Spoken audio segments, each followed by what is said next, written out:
ये तो आपको दोस्तों मानना पड़ेगा कि पीएम मोदी हर दिन कुछ ना कुछ अपने देश के लिए करते ही रहते हैं। बहुत सारी न्यूज़ें आप सुनते रहते हैं, बहुत सारी चीज़ें मैं भी बताता रहता हूँ। आज तो 2 वीडियो बना दी है, एक शॉर्ट की भी बना दी, एक ये लॉन्ग वीडियो बना दी कि क्या-क्या उन्होंने आज ही के डेट में किया। तो डेली मतलब वो कुछ ना कुछ करते ही रहते हैं।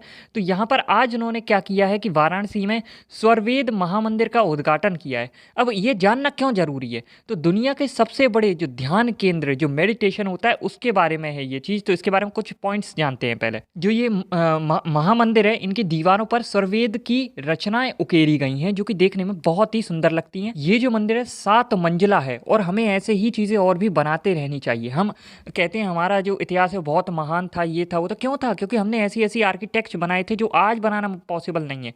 तो हमें आज के हिसाब से जैसा हम कर सकते हैं वैसा ज़रूर करना चाहिए। यही हमारा फ्यूचर दिखाएगा कि हम डेवलप्ड बन गए हैं या नहीं बन गए। जब उन्होंने जो मेडिटेशन सेंटर है उसका दौरा किया तो उसमें बताया कि एक समय में 20,000 लोग बैठ सकते हैं। 20,000 छोटी-मोटी संख्या नहीं है, बहुत बड़ी है। तो इस मंदिर में पहला जो पॉइंट है वो ये है कि यह मंदिर 125 पंखुड़ियों वाले कमल के गुंबदों और 20,000 लोगों के बैठने की प्रभावशाली क्षमता के साथ एक शानदार डिज़ाइन का दावा करता है, जो इसे दुनिया के सबसे बड़े ध्यान केंद्रों में से एक बनाता है। अब आपको दूसरे देशों में जाने की ज़रूरत ही नहीं है, भारत में ही ऐसी आकर्षक बहुत सारी चीज़ें बनेंगी। और 125 पंखुड़ियाँ, समझ रहे हो कितना बड़ा कमल बना होगा। दूसरे पॉइंट में ये है कि ये कितनी जगह में फैला है।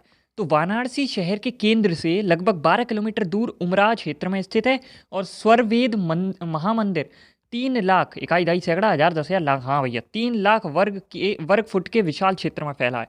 तो ये बहुत बड़े एरिया में है। तीसरा पॉइंट, इसकी जो नींव थी महामंदिर की वो 2004 में रखी गई थी और देख लो 24 हो गया, कितना टाइम लग गया। और रखी किसने थी? तो सदगुरु आचार्य स्वतंत्र देव और संत प्रवर विज्ञान देव ने रखी थी। चौथा पॉइंट, निर्माण में 600 श्रमिकों और 15 इंजीनियरों के सहयोगात्मक प्रयास शामिल थे। पांचवा पॉइंट है कि मंदिर में 101 फव्वारे के साथ साथ सागौन की लकड़ी की छत और जटिल नक्काशी वाले दरवाजे हैं।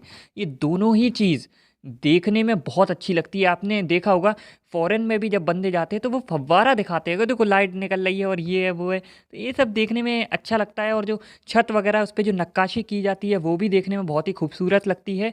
ये पर्यटन को बढ़ावा देने में बहुत ही मदद करेगा और आस्था की जगह है, तो हमारा जो कल्चर है वो भी स्प्रेड होगा। एक तरह से बोल सकते हो कि रिवाइवल ऑफ हिंदुइज्म ये चल रहा है अब भारत में मोदी जी की कृपा से। छठा पॉइंट है, महामंदिर की दीवारों पर स्वरवेद के जो छंद है वो उकेरे गए हैं। 7 मंजिला बता दिया मैंने, ये चीज़ है इसमें। पॉइंट नंबर 7 है कि गुलाबी बलुआ पत्थर दीवारों को सजाता है और औषधीय जड़ी बूटियों वाला एक सुंदर बगीचा है, इसकी भव्यता को बढ़ा देता है।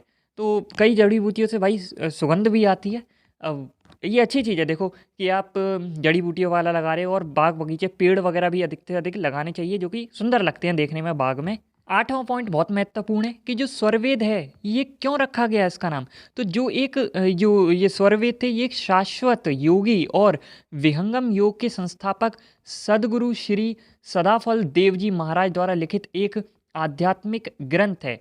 तो वो है ये स्वरवेद, जो ग्रंथ के नाम पर रखा गया है इस मंदिर का नाम। नौवां पॉइंट है कि मंदिर की वेबसाइट के अनुसार स्वरवेद महामंदिर का जो लक्ष्य है, जो एम है, वो मानव जाति को अपनी शानदार आध्यात्मिक आभा से रोशन करना और दुनिया को शांतिपूर्ण सतर्कता की स्थिति में लाना है। ये तो बहुत ही ज़रूरी है क्योंकि सब जगह भाई त्राहिमाम चल ही रहा है। 10वां पॉइंट है कि मंदिर जो है वो स्वरवेद की शिक्षाओं को बढ़ावा देता है, मतलब जो ग्रंथ में बातें लिखी थी उसकी शिक्षाओं को बताता है।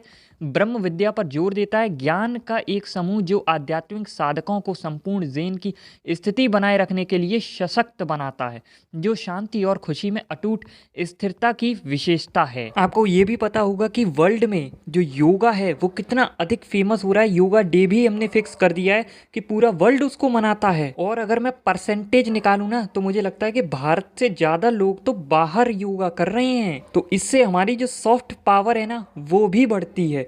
आपको पता ही होगा कि अब विदेश से भारत आने वाले टूरिस्टों की संख्या में भी बहुत अधिक वृद्धि हुई है। क्यों? क्योंकि हम एक तो उनके लिए काफ़ी सहूलियतें कर रही हैं, काफ़ी सारी चीज़ें बना रही हैं।